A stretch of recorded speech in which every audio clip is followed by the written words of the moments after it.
کیا آج کوئی اپنی اولاد کو قتل کرتا ہے؟ جی کرتے ہیں قتل، کچھ تو جوان ہو کے قتل کرتے ہیں، پیسے کے پیچھے، جائیداد کے پیچھے، زمینوں کے پیچھے، اور کچھ پیدائش سے پہلے ہی قتل کر دیتے دو طرح سے۔ نمبر ایک، الٹرا ساؤنڈ کروایا، پتا چلا بیٹی ہے، ابورشن کروا دیا۔ ہاں آپ وقفہ کرنا چاہتے تھے، اللہ کا امر، تو دوبارہ امید لگ گئی، کیا ہے جی؟ نہیں جی نہیں، حالات بڑے خراب ہیں جی، مہنگائی بہت زیادہ ہے جی، کیا کروائیں؟ ابورشن۔ یہ قتل ہے، اور قیامت والے دن یہی بچے آپ کا گریبان پکڑے، معاشرے میں کوئی بتانے والا نہیں۔ او اللہ کے بندے کیوں قتل کر رہے ہیں؟ حالات نہیں ہے۔ اللہ فرماتے ہیں نحن نرزقکم وایاہم، تجھے دیا نا، دن رات صبح شام کھا کھا کے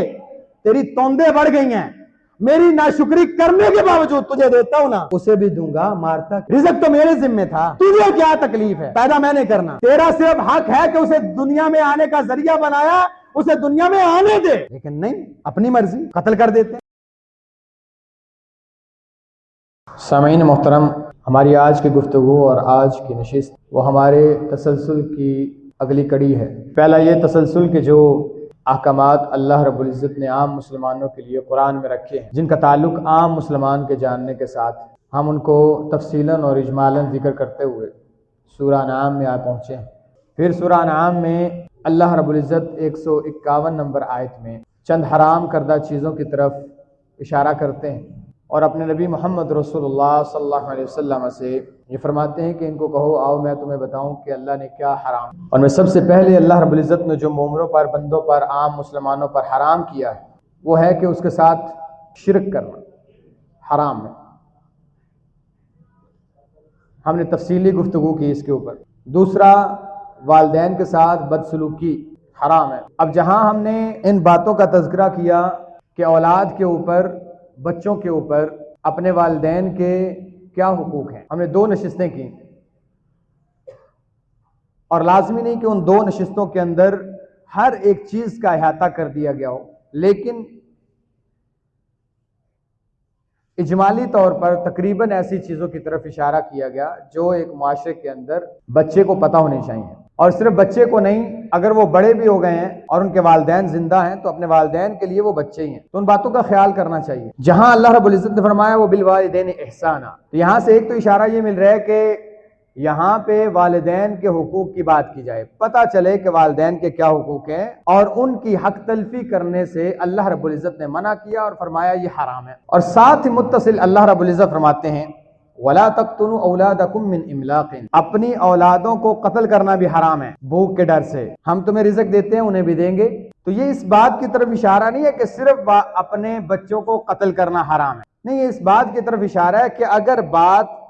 والدین کے حقوق کی ہوئی ہے تو خیال والدین کو بچوں کے حقوق کا بھی ہونا ہے۔ صرف اس بات کی طرف توجہ رکھنا اور سینہ تان کے یہ کہنا کہ ہمیں اللہ رب العزت نے والدین کے منصب پر فائز کر دیا ہے، میں بحیثیت ماں ایک منصب پر فائز ہو چکی ہوں اور میرے قدموں کے نیچے جنت ہے، لہٰذا بچے جب تک میرے پاؤں دبائیں گے اور جنت میں جانا چاہیں گے تو میری دعا اور میری بد دعا، یہ جو 2 چیزیں ہیں یہ میری زبان سے منسلک ہیں، خدمت کرو تو دعا لو، نہیں تو بد دعا دے کے میں تمہیں جہنم رسید کر دوں گی۔ تو اس منصب پر فائز ہو کے ان کو اس بات کا خیال رکھنا چاہیے کہ اللہ نے جو منصب دیا ہے اس کے کچھ تقاضے بھی ہیں، یا والد یہ نہ سمجھے کہ ہاں میں اب جنت کے دروازوں میں سے درمیان کا دروازہ ہوں، میری اولاد میرے سے ہو کے جنت میں جائے گی۔ ہاں یہ بات درست ہے، چھوٹا منصب نہیں ہے، لیکن اس دروازے کے، اس منصب کے کچھ تقاضے ہیں، ہر ایک مسئول ہے۔ اگر آپ کے بچے آپ کے بارے میں آپ کے حقوق کی حق تلفی کرتے ہیں اور ان سے پوچھا جائے گا تو یقین مانیں کہ آپ اپنے بچوں کے بارے میں بھی اللہ کے ہاں پوچھے جائیں گے۔ عشاء کی نماز تو آپ نے پڑھنی ہوتی ہے کیونکہ ہمارے لوگوں کی ایک سائیکی ہے، ہم کیا کریں، ہم نے تو حکمت کے ساتھ ہی چلنا ہے، لیکن ہماری ایک سائیکی ہے کہ عشاء کے بعد شروع ہوگا تو پتہ نہیں کتنا لمبا کھینچیں گے، تو کچھ لوگ ویسے اس لیے نہیں آتے، لہٰذا مغرب کے بعد شروع کر دیا، اور الحمدللہ اس میں لوگ یہ کم از کم ذہن سے بات نکال دیتے ہیں کہ لمبا ہوگا پروگرام، 1 گھنٹے کا، پونے گھنٹے کا پروگرام ہوتا ہے۔ دوسرا ہماری کوشش ہوتی ہے جمعے والے دن، تاکہ آپ لوگ باقی کاموں سے فری ہوتے ہیں تو اس دن آپ ریسٹ وغیرہ کر کے تھکان اتری ہوتی ہے تو آپ مغرب ٹائم آ جاتے ہیں، لیکن کچھ علماء ایسے ہیں جیسے یہ ہمارے ہیں مولانا اسماعیل سلفی رحمہ اللہ، کون نہیں جانتا، ان کے پوتے اسد محمود سلفی صاحب 2-3 دفعہ پہلے بھی آ چکے ہیں، بہت مایہ ناز شخصیت ہے، میں ان کا تعارف نہیں کروا سکتا جتنا اونچا ان کا قد ہے، علم کے اعتبار سے، فکر کے اعتبار سے، خطابت کے اعتبار سے، لیکن وہ خود جمعہ پڑھاتے ہیں تو وہ کہتا ہے کہ ہم پہنچ نہیں سکتے مغرب ٹائم تک، اور اتنا لمبا، تو وہ ہمیں ٹائم ملا سموار والے دن کا، یہ جو سموار آ رہا ہے 30 دسمبر کو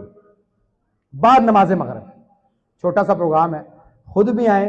احباب کو بھی لے کے آئیں اور اپنی ماؤں بہنوں بیٹیوں کو بھی لے کے آئیں، اور اس میں ضرور شرکت کریں۔ ایک بندہ اتنی دور سے آئے اور پھر ہماری طرف سے اچھا رسپانس نہ ہو تو میرے خیال سے یہ ان کی بھی ضیافت کے مخالف چیز ہے۔ لہذا 30 دسمبر بروز سموار بعد نماز مغرب انشاءاللہ الرحمن،